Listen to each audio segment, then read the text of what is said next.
नमस्कार दोस्तों, स्वागत है आप सभी का आपके अपने यूट्यूब चैनल सुभित एकेडमी में। इस वीडियो में डिस्कस करेंगे सीटेट के साइंस के प्रीवियस ईयर के पेपर के बारे में, जो कि आपका प्रैक्टिस सेट है आपका यहाँ पर 12 नंबर। ठीक है, इसके पहले हम लोग 11 प्रैक्टिस सेट पढ़ चुके हैं। अगर आप लोगों ने प्रैक्टिस सेट नहीं देखे हैं तो हमारे चैनल पर जाकर देख सकते हैं। और अगर आप इसकी PDF डाउनलोड करना चाहते हैं तो हमारे टेलीग्राम पे शोभित एकेडमी पर जाएंगे। टेलीग्राम पे शोभित एकेडमी टाइप करेंगे तो वहाँ पर टाइप करने के बाद आपको लिंक मिल जाएगी, जहाँ से आप आसानी से ये PDF डाउनलोड कर पाएंगे। आप ये PDF डाउनलोड कर सारी PDF एक बार पढ़ लीजिए, क्योंकि इसी से क्वेश्चन आपके पेपर में आने वाले हैं। ठीक है, सारे प्रीवियस ईयर के पेपर हमने सॉल्व करवा दिए हैं।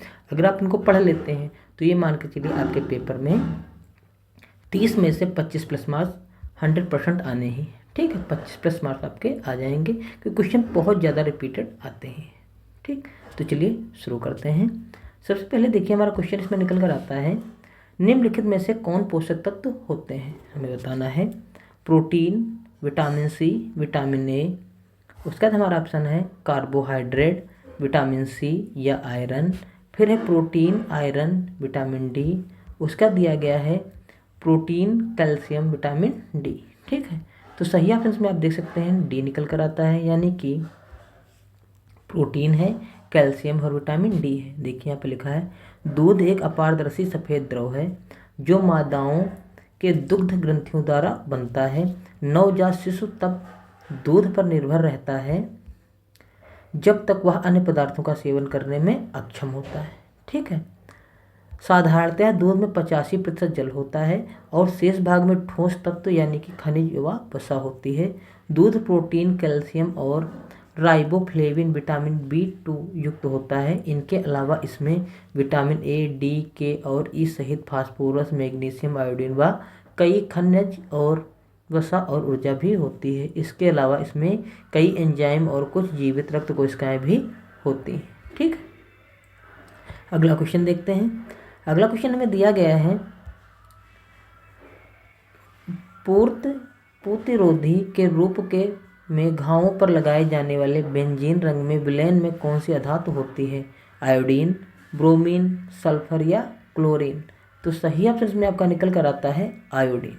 ठीक है, प्रतिरोधी जो आपके होते हैं रोगाणुरोधक के रूप में घावों पर लगाए जाने वाले बेंजीन के विलयन में आयोडीन जो होती है वो अधातु पाई जाती है। ठीक है, उसके अलावा चिकित्सा प्रतिरोधी यानी कि एंटीसेप्टिक ऐसे द्रव हैं जो सूक्ष्म जीवों को वृद्धि से रोकते हैं, उनका विनाश करते हैं। रोगाणु नाशक क्रिया निम्नलिखित बातों पर निर्भर करती है, देख सकते हैं। ताप, द्रव के साथ संपर्क की अवधि, जीवाणु प्रकार, जीवाणु संख्या, संवर्धक पोषक पदार्थ का स्वरूप एवं अन्य कार्बनिक द्रवों की उपस्थिति। अगला क्वेश्चन देखते हैं। वायु के संबंध में नीचे दिया गया कौन सा कथन सही नहीं है, आपको बताना है। यहाँ पर देख सकते हैं, मृदा में वायु उपस्थित नहीं होती है। बी ऑप्शन है चक्र में वायु की महत्वपूर्ण भूमिका होती है। सी है वायु स्थान घेरती है। और डी है वायु में भार होता है। ठीक, तो सही ऑप्शन आप देख सकते हैं इसमें निकल कर आता है आपका ए, यानी कि वायु में मृदा में वायु उपस्थित नहीं होती है। आपका ऑप्शन सही हो जाता है। यहाँ पर देख भी सकते हैं, वायु हमारे चारों ओर उपस्थित है। हमारी पृथ्वी कई किलोमीटर की ऊंचाई तक वायु के एक आवरण से घिरी हुई है। ठीक है, जिसे वायुमंडल कहते हैं। वायु रंगहीन, गंधहीन और स्वादहीन होती है। वायु को देखा नहीं जा सकता, केवल इसका अनुभव किया जा सकता है। विभिन्न गैसों का मिश्रण है, जिसमें नाइट्रोजन 78%, ऑक्सीजन 21%, कार्बन डाइऑक्साइड 0.03% तथा अन्य गैसें जलवाष्प, अक्रिय गैसें धूलकण सम्मिलित हैं। जल चक्र में वायु की महत्वपूर्ण भूमिका होती है। वायु स्थान घेरती है तथा वायु में भार होता है। यह कथन सत्य है, जबकि मृदा में वायु उपस्थित नहीं होती है। यह कथन क्या हो जाता है, असत्य, क्योंकि वायु मृदा में भी विद्यमान होती है। ये बात आपको ध्यान देनी है। अगला क्वेश्चन देखते हैं। स्तंभ में दिए गए पाचन तंत्र के अंगों और स्तंभ बी में दिए गए उनके कार्यों का नीचे दिया गया कौन सा मिलान सही है, हमें बताना है। कॉलम ए में देखिए दिया गया है लीवर, इधर दिया गया अमाशय और इधर हमें दिया गया इससे जो जो बनता है या जो इसके कार्य हैं। यहाँ देख सकते हैं लीवर, अमाशय, इधर दिया गया पित्ताशय और फिर दिया गया अग्नाशय, और इधर को सही क्रम में मिलाना है। ठीक है, तो पहले हमें दिया गया है यकृत। यकृत का हमारा क्या हो जाएगा, यकृत जो होता है सबसे बड़ी ग्रंथि होती है, लार्जेस्ट, यानी कि ए को मिला देंगे 4 से, इसको मिलाना पड़ेगा 4 से, यानी नीचे लाकर। उसके बाद देखिए दिया गया है स्टोमक। स्टोमक जो होता है उसका हमारा काम होता है जब प्रोटीन का पाचन आरंभ होता तब इसका काम होता है, यानी कि इसमें हो जाएगा पहला ऑप्शन। उसके बाद आ जाता है पित्ताशय। पित्ताशय का जो काम होता है वो यहाँ पित्त रस संचित होता है, उसे पित्ताशय कहा जाता है। यहाँ पर ऑप्शन आ जाएगा 2 नंबर। उसका जो हमारा बचा डी, तो यहाँ आपका ऑप्शन आ जाएगा तीसरा। ठीक है, तो इस प्रकार चौथा, पहला, दूसरा, तीसरा ऑप्शन इसमें सही होगा। देख लेते हैं किसमें सही है। चौथा, पहला, दूसरा, तीसरा, यानी कि ऑप्शन आपका यहाँ पर निकल कर आ जाता है ए ऑप्शन यहाँ पर आपका सही हो जाता है। ठीक है, अगला क्वेश्चन देखते हैं। केशिका विषय में कौन सा कथन सत्य है। किसी ऊतक की कोशिकाएं समान होती हैं। दूसरा ऑप्शन दिया है किसी भली भांति व्यवस्थित जीव में कोशिकाओं का आकार समान होता है। अगला ऑप्शन दिया गया है सभी कोशिकाओं में केंद्रक होता है। फिर दिया गया सभी कोशिकाओं की आकृति गोल होती है। तो सही ऑप्शन इसमें आपका निकल कर आता है पहला, यानी कि किसी ऊतक की कोशिकाएं समान होती हैं, ऑप्शन आपका सही निकल कर आता है। इसमें देख सकते हैं नीचे लिखा भी गया है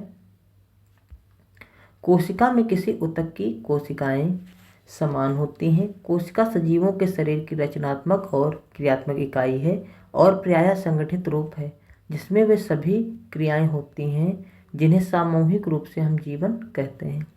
कोशिका का अंग्रेजी शब्द सेल लैटिन भाषा के सेलुलोज शब्द से लिया गया है जिसका अर्थ है एक छोटा सा कमरा।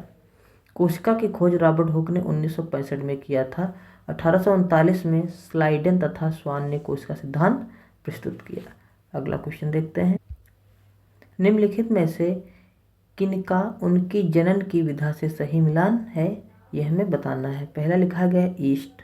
ठीक है, फिर यहाँ देख सकते हैं नंबर बी पर लिखा गया पोटैटो, यानी कि आलू, फिर शैवाल और फिर कवक, और इधर किससे इसका मिलान है हमें बताना है। इधर देखिए लिखा गया है कायिक प्रवर्धन, बीजाणु समासंग, उसका लिखा गया खंडन या मुकुलन। ठीक, सबसे पहले जो हमारा ईस्ट है इसका संबंध हो जाता है हमारा 4 नंबर यानी कि मुकुलन से। तो पहला का संबंध हो जाता है 4 नंबर से, ठीक है, यानी कि मुकुलन से। उसके बाद आ जाता है आलू। आलू का संबंध आपका हो जाता है कायिक प्रवर्धन से, यानी कि इसका हो जाता है संबंध पहले से।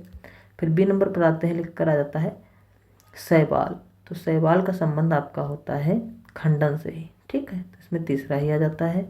उसका चौथा है कवक। कवक का संबंध जो होता है यहाँ पर दूसरे ऑप्शन के यानी कि बीजाणु समासंग, यानी कि बीजाणु जनन से होता ही, इसमें दूसरा आ जाता है। ठीक, इसमें तीसरा आ जाता है, और जो हमारा आलू रह गया इसमें पहला आ जाता है। ठीक, यानी कि चौथा, पहला, तीसरा, दूसरा। देख सकते हैं इसमें ऑप्शन जो निकल कर आता है आपका सही, वो निकल कर आता है यहाँ पर डी।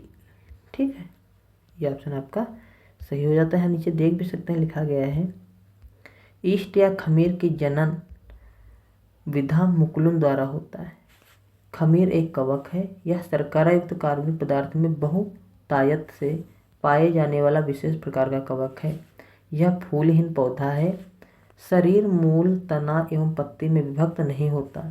इसकी लगभग 1500 जातियां हैं। आलू का जनन कायिक प्रवर्धन की प्रक्रिया से होता है। कायिक जनन में होने वाला वह जनन जिसके अंतर्गत पौधों की संतति पीढ़ी दर पीढ़ी बनाने के लिए पौधों की जीवित शाखाओं को काट कर सीधा जमीन पर या पेड़ के किसी भाग में रोपित करके नए पौधे का निर्माण किया जाता है।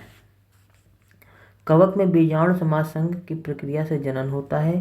बीजाणु जनन ऐसी प्रक्रिया है जिसमें नया जीव एकल जनन से बनता है और इसमें युग्मक या जनन कोशिकाओं की कोई भूमिका नहीं होती। ठीक है, उसका लिखा गया है शैवाल में जनन खंडन विधि द्वारा होता है। ठीक है, शैवाल सरल सजीव, अधिकांश शैवाल पौधों के समान सूर्य के प्रकाश की उपस्थिति में प्रकाश संश्लेषण की क्रिया द्वारा अपना भोजन स्वयं बनाते हैं। अगला क्वेश्चन देखते हैं। निम्नलिखित में से कौन सा प्रदूषक ओजोन परत के अपक्षय के लिए उत्तरदायी है। पहला हमें दिया गया ऑप्शन क्लोरोफ्लोरोकार्बन, फिर है अम्लीय वर्षा, फिर फिर मेथेन और कार्बन डाइऑक्साइड, और अगला ऑप्शन दिया गया है कार्बन डाइऑक्साइड और कार्बन मोनोऑक्साइड। तो सही ऑप्शन में आपका निकल कर आता है ए, यानी कि क्लोरोफ्लोरोकार्बन जो है वो प्रदूषक ओजोन परत के अपक्षय के लिए उत्तरदायी है। यहाँ देख सकते हैं नीचे लिखा भी गया है, ओजोन परत में सुराख करने वाला पदार्थ जो है क्लोरोफ्लोरोकार्बन है। वायुमंडल में ओजोन गैस अल्प भाग में पाई जाती है। समुद्र तल से लगभग 25 किलोमीटर ऊपर वायुमंडल में ओजोन गैस का भाग होता है। यह गैस सौर प्रकाश में उपस्थित विशेष प्रकार के किरणों को पृथ्वी पर आने से रोकने का कार्य करती है।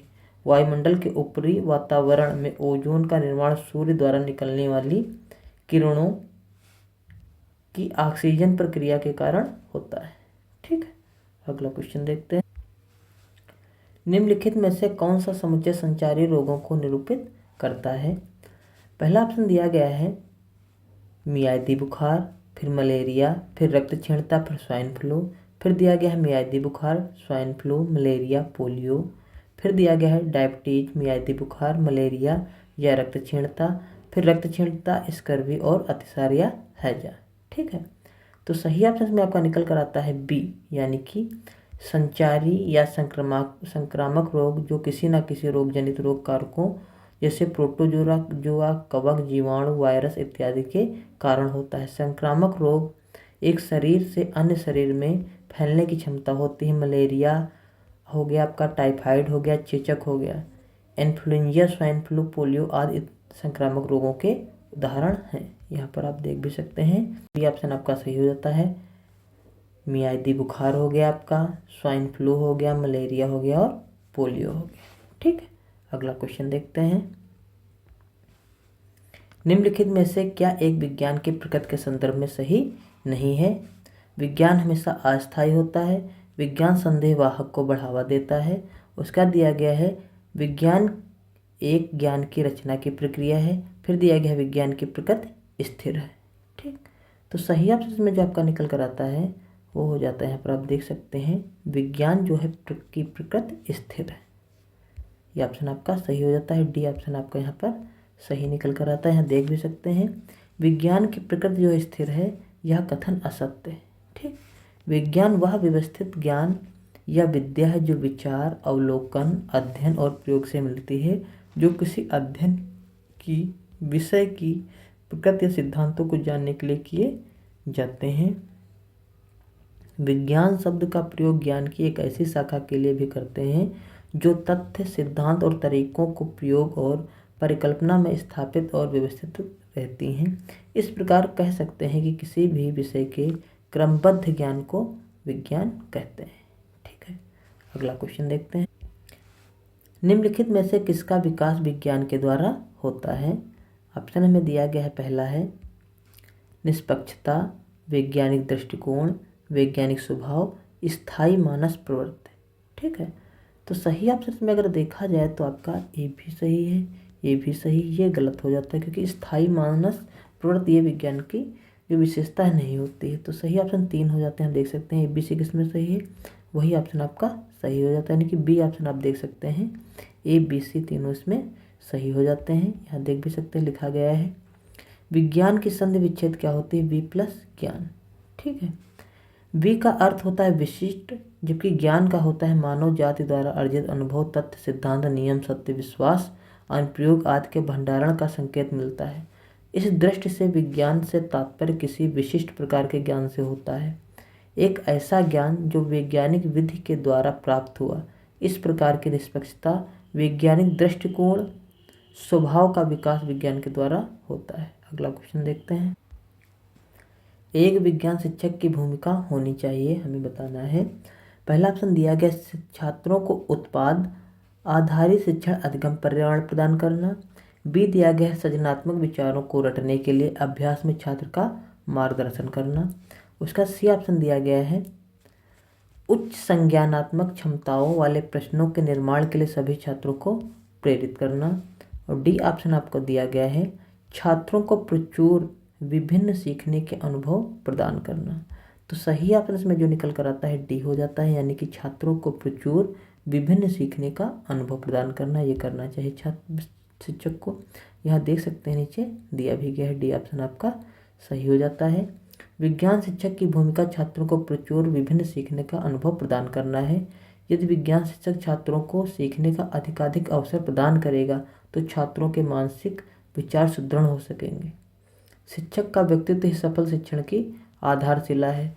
विज्ञान के शिक्षक के व्यक्तित्व में निम्नलिखित गुणों का होना अनिवार्य है, जिनमें कुछ निम्न है: जीवन शक्ति, अच्छा स्वास्थ्य, सत्य आचरण, शुभचिंतक, आशावादिता, निष्पक्षता, धैर्य, मौलिकता, तत्परता, उत्साह, निष्ठा आदि।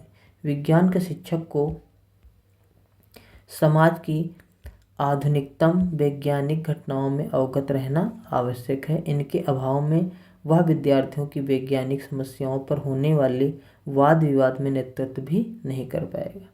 अगला क्वेश्चन देखते हैं। राष्ट्रीय पाठ्यचर्या 2005 के अनुसार एक अच्छी विज्ञान शिक्षा सीखने वाले के प्रति सच्ची होनी चाहिए। बी दिया गया सीखने वाले के पर्यावरण के प्रति सच्ची होनी चाहिए। उसका सी दिया है शिक्षक के प्रति सच्ची होनी चाहिए। उसके बाद हमें डी ऑप्शन दिया गया है, देख सकते हैं विज्ञान के प्रति सच्ची होनी चाहिए। ठीक, तो सही ऑप्शन इसमें निकल कर आता है आपका ए ऑप्शन सही हो जाता है। उसके बाद बी ऑप्शन भी आपका सही हो जाता है, सी ऑप्शन यहाँ गलत हो जाता है, डी सही हो जाता है। यानी कि ए बी डी ऑप्शन आपके सही हो जाते हैं। यहाँ देख सकते हैं ए बी डी, यानी कि ये ऑप्शन आपका सही हो जाता है डी वाला। ठीक, यहाँ देख भी सकते हैं राष्ट्रीय पाठ्यचर्या 2005 के अनुसार एक अच्छी विज्ञान शिक्षा सीखने वाले के प्रति, सीखने वाले के पर्यावरण के प्रति तथा विज्ञान की सच्ची होनी चाहिए। एनसीएफ 2005 के अनुसार विज्ञान शिक्षा का लक्ष्य निम्नानुसार होना चाहिए। पहला दिया गया है एनसीएफ 2005 के अनुसार शिक्षा का लक्ष्य बच्चे को बाह्य अनुभव से जोड़ना है। इसके लिए बच्चे की बात ध्यान से सुनी जानी चाहिए, उसे बोलने का मौका देना चाहिए, उसको भी लगे शिक्षक उसकी बात सुन रहा है। ठीक, उसके बाद विज्ञान के वस्तुनिष्ठ तरीके के साथ साथ साहित्य और कलात्मक रचनात्मक को भी मनुष्य के ज्ञानात्मक उपक्रम का हिस्सा मानता है। ठीक, तो सही ऑप्शन इसमें आपका जो निकल कर आता है वो डी हो जाता है। ठीक है, अगला क्वेश्चन देखते हैं। बच्चे के अपने क्षेत्र के लोगों में वायु प्रदूषण के स्रोतों की जागरूकता का सर्वे का संचालन करना। निम्नलिखित में से कौन सी संज्ञानात्मक प्रक्रिया उपरोक्त सीखने के उद्देश्य में रेखांकित क्रियापरक संचालन करना से सबसे अधिक संबंधित होगी? ठीक है, तो इसमें देख सकते हैं ऑप्शन दिया गया है। पहला ऑप्शन हमें दिया गया है बोध करना, सर्जन करना, अनुप्रयोग करना और याद करना। तो सही ऑप्शन में आपका निकल कर आता है बी, क्या करना, सर्जन करना। यहाँ देख सकते हैं नीचे लिखा भी गया है बच्चे के अपने क्षेत्र के लोगों में वायु प्रदूषण के स्रोतों की जागरूकता का सर्वे का संचालन करना, रेखांकित शब्दों में सर्जन करना सबसे अधिक उपयुक्त होता है। अगला क्वेश्चन देखते हैं। निम्नलिखित में से कौन सी युक्ति विज्ञान शिक्षण अधिगम में सीखने वाले को शामिल करने के लिए सबसे अधिक उपयुक्त हो सकती है? पहला हमें दिया गया ऑप्शन छात्रों के कठिन बिंदुओं को स्पष्ट करना। बी दिया गया पहले छात्र को सीखने में जोड़ने का कार्य करना। उसके बाद हमें सी दिया गया है छात्रों को समूह आकलन के लिए प्रोत्साहित करना। उसका डी ऑप्शन दिया गया है विज्ञान की पुस्तक को पढ़ाना। तो सही ऑप्शन में जो आपका निकल कर आता है वो हो जाता है आपका बी, यानी कि सबसे पहले छात्र को सीखने में जोड़ने का कार्य करना। यहाँ देख सकते नीचे लिखा भी गया है विज्ञान शिक्षण अधिगम में सीखने वाले को शामिल करने के लिए सबसे अधिक उपयुक्त तरीका सबसे पहले छात्र को सीखने में जोड़ने पर कार्य करना चाहिए। अधिगम यानी कि लर्निंग को शिक्षा मनोविज्ञान का हृदय कहा गया है, क्योंकि शिक्षा का सर्वप्रथम उद्देश्य ही सीखना है। विभिन्न प्रकार के अनुभवों की वजह से मनुष्य के स्वाभाविक व्यवहार में जो परिवर्तन होता है उस प्रक्रिया को अधिगम या सीखना कहते हैं। ठीक है, अगला क्वेश्चन हमारा है निम्नलिखित में से किस युक्ति के द्वारा प्रकाश के परावर्तन की संकल्पना का अर्थवान स्पष्टीकरण दिया जा सकता है? पहला ऑप्शन हमें दिया गया है परावर्तन को दिखाता हुआ चार्ट। बी ऑप्शन दिया गया है सीखने वाले के द्वारा सफ़ेद कागज के पर्दे पर प्रकाश के परावर्तन का अवलोकन करना, उसका निष्कर्ष निकालना। और सी ऑप्शन दिया गया है संकल्पना आधारित बंद उत्तर वाले प्रश्नों को पूछकर, और डी ऑप्शन दिया गया है संकल्पना आधारित एनिमेटेड वीडियो। ठीक है, तो सही ऑप्शन जो आपका निकल कर आता है हो जाता है यहाँ पर बी, यानी कि सीखने वालों के द्वारा सफ़ेद कागज के पर्दे पर प्रकाश के परावर्तन का अवलोकन करना और उसका निष्कर्ष निकालना। यहाँ देख सकते हैं नीचे लिखा भी गया है, बी ऑप्शन आपका इसमें सही हो जाता है। और सीखने वालों के द्वारा सफ़ेद कागज के पर्दे पर प्रकाश के परावर्तन का अवलोकन करना, उसका निष्कर्ष निकालने के द्वारा प्रकाश के परावर्तन की संकल्पना का अर्थमान स्पष्टीकरण दिया जा सकता है। उसका दिया गया प्रकाश। प्रकाश एक विद्युत चुम्बकीय विकिरण है जिसकी तरंग दैर्घ्य दृश्य सीमा के भीतर होती है। तकनीकी या वैज्ञानिकी संदर्भ में किसी भी तरंग दैर्घ्य के विकिरण को प्रकाश कहते हैं। प्रकाश का मूल कण फोटॉन होता है। ठीक, उसका दिया गया प्रकाश का परावर्तन। प्रकाश का परावर्तन क्या होता है? जब कोई प्रकाश की किरण किसी एक माध्यम से दूसरे माध्यम में प्रवेश करती है तो परावर्तक पृष्ठ से टकराकर उसी माध्यम में लौट जाती है। इस घटना को कहा जाता है प्रकाश का परावर्तन। यहाँ पर आप चित्र भी देख सकते हैं, प्रकाश की किरण इधर आई हैं और इधर निकल गई, जिस कोण से आती हैं उसी कोण से इधर निकल जाती हैं। ठीक, अगला क्वेश्चन देखते हैं, विज्ञान के क्षेत्र में भ्रमण क्यों महत्वपूर्ण है? पहला ऑप्शन है इसका संचालन आसान है। अगला ऑप्शन है यह विज्ञान की जानकारी इकट्ठा करते हैं। उसका दिया गया है यह सीखने वाले में मेहनत की आदत का विकास करता है। उसके बाद डी ऑप्शन दिया गया है यह अपने हाथ से कार्य करने का अनुभव प्रदान करता है। तो सही ऑप्शन जो आपका इसमें निकल कर आता हो जाता है डी, यानी कि यह अपने हाथ से कार्य करने का अनुभव प्रदान करता है। ठीक है, अगला क्वेश्चन देखते हैं। इसमें देख सकते हैं नीचे लिखा भी गया है, शिक्षण की भ्रमण विधि शिक्षार्थियों को प्रत्यक्ष मूर्त व व्यवहारिक ज्ञान प्रदान करने के सिद्धांत पर आधारित है। प्रत्यक्ष ज्ञान प्राप्त करना विद्यार्थियों के लिए सदैव सजीव, आकर्षण तथा यथार्थ होता है। प्रत्यक्ष अनुभवों द्वारा अर्जित ज्ञान न केवल स्थायी होता है वरन कल्पना के विकास में महत्वपूर्ण सामाजिक विज्ञान, भूगोल, शिक्षा, इतिहास, वाणिज्य, प्रबंधन, अर्थशास्त्र जैसे विषयों के शिक्षण में अत्यंत महत्वपूर्ण माना जाता है।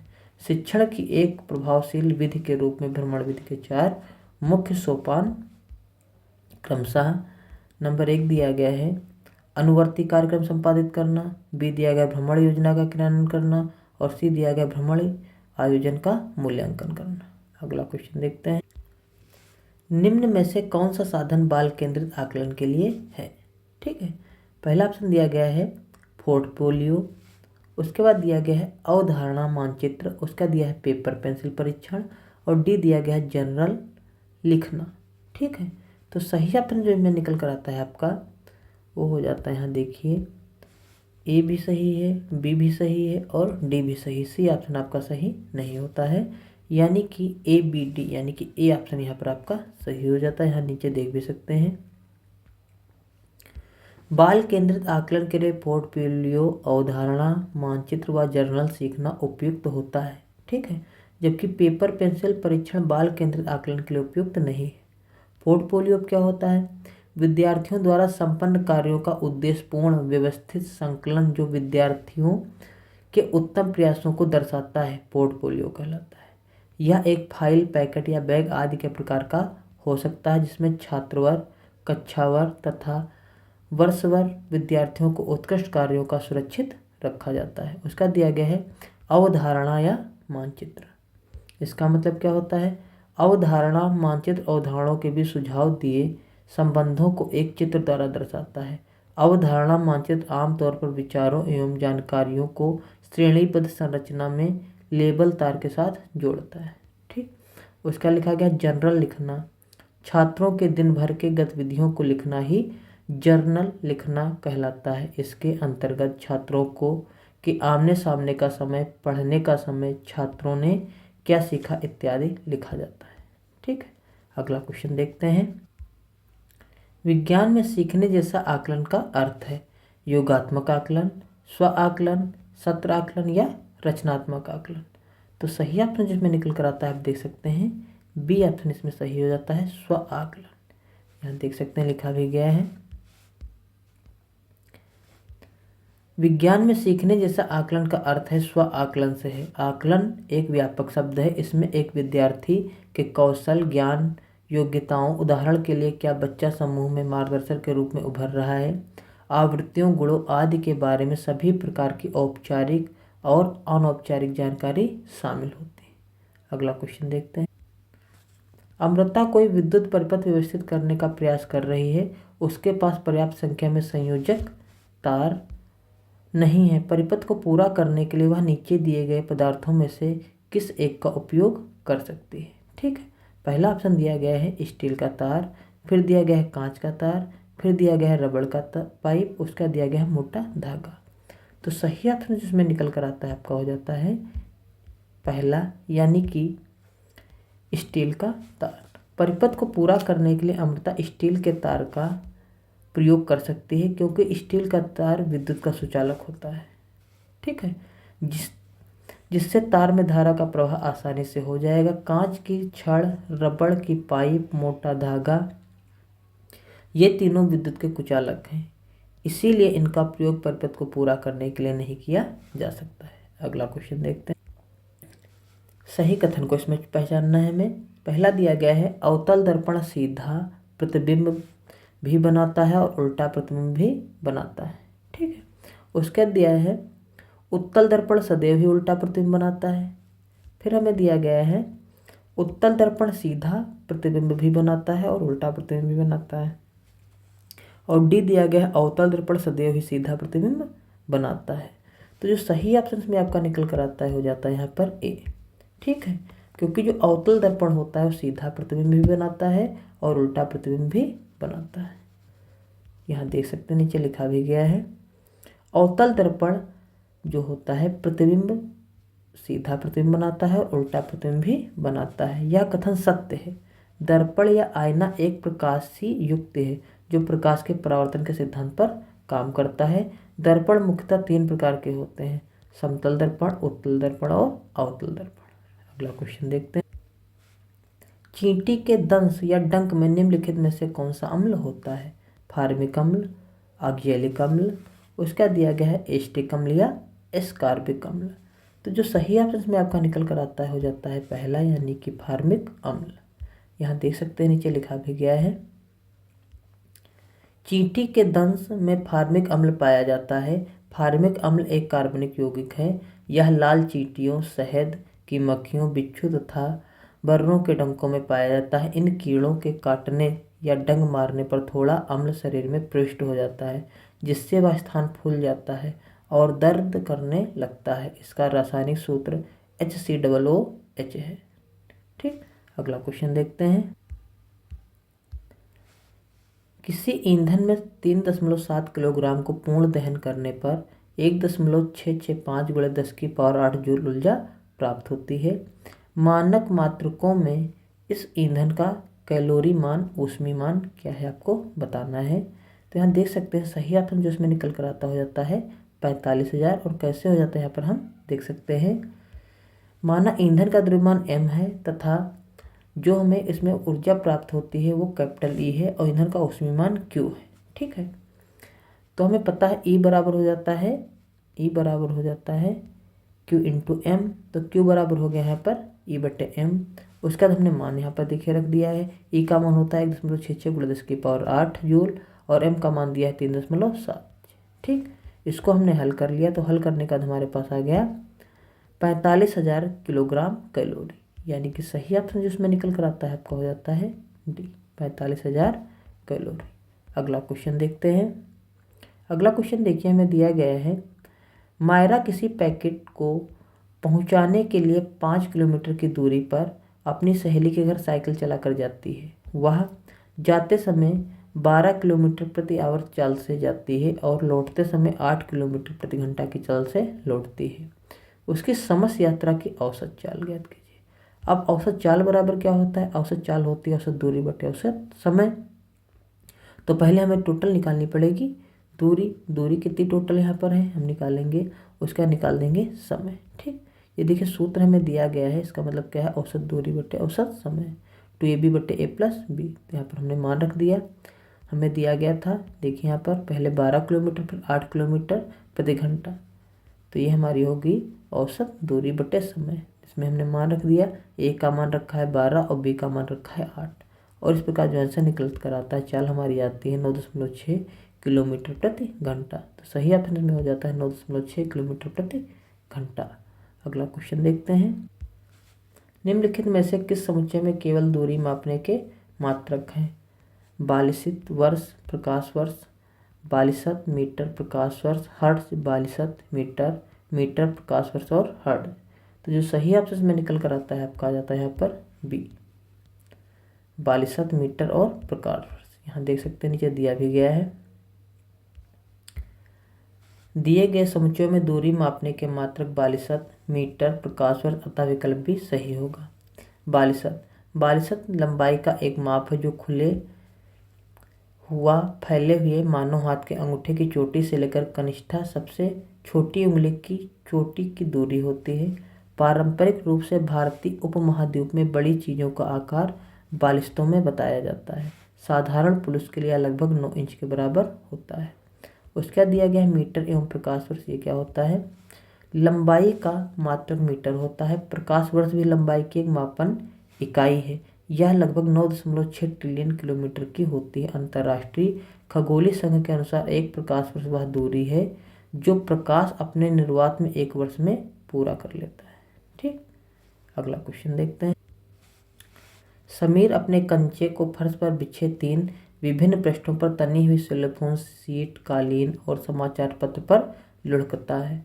कंचे पर लगने वाला घर्षण बल बढ़ते क्रम में किस प्रकार होगा? ठीक, यहाँ देख सकते हैं पहला ऑप्शन हमें दिया गया है समाचार पत्र, कालीन, उसके बाद सेलोफोन या सीट, उसके बाद सेलोफोन सीट, समाचार पत्र या कालीन, फिर दिया गया सेलोफोन सीट, कालीन, समाचार पत्र, फिर समाचार पत्र, सेलोफोन सीट या कालीन। तो जो सही ऑप्शन में आपका निकल कर आता हो जाता है यहाँ पर बी, सेलोफोन सीट, समाचार पत्र और कालीन। यहाँ देख सकते हैं नीचे लिखा भी गया है। समीर द्वारा कंचे को फर्श पर बिछे 3 विभिन्न पृष्ठों तनी हुई सेलोफेन शीट, कालीन और समाचार पत्र पर लुढ़काने से कंचे पर लगने वाला बल घर्षण बल बढ़ता क्रम सेलोफेन शीट, कालीन, समाचार पत्र होगा। ठीक है, अगला क्वेश्चन देखते हैं। अगला क्वेश्चन है, कोई पिंड रैखिकता किसी एक समान वेग से गतिमान है। यदि समय को x अक्ष पर निरूपित किया जाए तो नीचे दिए गए कौन सा कथन सही है? पहला ऑप्शन हमें दिया गया है इस गति का वेग समय ग्राफ y अक्ष के समांतर एक सरल रेखा होगा। अगला ऑप्शन दिया गया है इस गति का दूरी समय ग्राफ y के समांतर एक सरल रेखा होगा। सी दिया गया है इस गति का वेग समय ग्राफ x अक्ष के समांतर एक सरल रेखा होगा।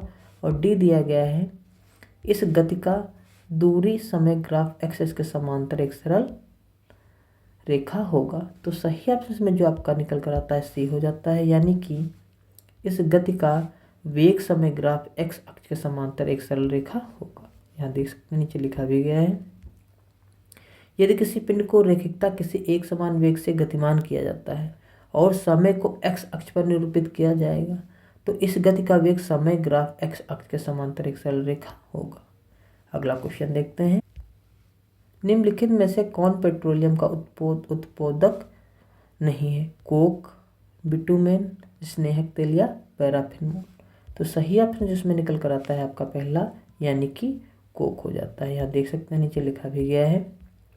दिए गए सभी पेट्रोलियम उत्पादों में कोक पेट्रोलियम उपोत्पाद नहीं है। कोक कोयले से तैयार किया जाने वाला ठोस ईंधन है। यह कम राख वाले कम सल्फर युक्त बिटुमिनस कोयले के प्रभंजक आसवन से प्राप्त होता है। पेट्रोलियम उत्पाद तेल रिफाइनरों में संशोधित कच्चे पेट्रोलियम से प्राप्त होने वाली उपयोगी सामग्रियों को कहते हैं, जैसे बिटुमेन, स्नेहक तेल, पैराफिन इत्यादि। अगला क्वेश्चन देखते हैं। अगला क्वेश्चन हमें दिया गया है, अमन किसी बंद कमरे में एक प्लास्टिक की बोतल, एक लकड़ी और लकड़ी का चम्मच, एक धातु के चम्मच को रात भर रखता है। कक्षा ताप 30 डिग्री सेंटीग्रेड है। सुबह होने पर वह इन तीनों वस्तुओं के ताप रिकॉर्ड करता है जो T1, T2 व T3 है। निम्नलिखित में से किस संबंध द्वारा इन तापों को निरूपण करने में सबसे अधिक संभावना हो सकती है? ठीक है, तो यहाँ पर देख सकते हैं जो सही ऑप्शन आपका निकल कर आएगा हो जाता है डी, यानी कि तीनों के जो ताप होंगे वो बराबर होंगे। यहाँ पर देख लीजिए लिखा भी गया है। माना अमन द्वारा रखे गए प्लास्टिक की बोतल का ताप T1, लकड़ी के चम्मच का ताप T2 तथा धातु के चम्मच का ताप T3 है। चूँकि कमरे का तापमान समान है तब प्लास्टिक की बोतल, लकड़ी का चम्मच, धातु के चम्मच का तापमान जो होगा वो सेम होगा, वो भी कमरे के हिसाब से, कमरे के टेम्परेचर के हिसाब से। अगला क्वेश्चन देखते हैं।